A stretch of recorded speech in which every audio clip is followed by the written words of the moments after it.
विदेशी शासन रे अधीन थिला देश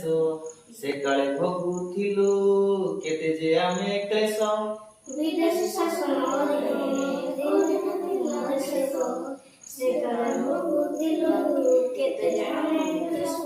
स्वाधीन आज आमे काहाकु नाही डर जातीय ध्वजा आम उड़ई फर फर स्वाधीन आज आमे काहाकु नाही डर जातीय ध्वजा आम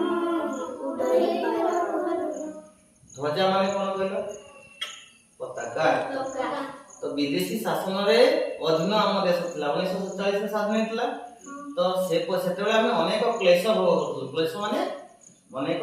आमे शासन रो जो कष्ट शासन रो जो जंत्रणा शासन रो अत्याचार ताकि भोग करथु आज आमे स्वाधीन तेनो आज आमे आउ से इंग्रज मानकु कि काहारी को सेमति अत्याचारी लोक ऊपर आज भय आमर नै काहे कि आज आम देश रो जो स्वाधीनता रो पताका चारिआडे उडुची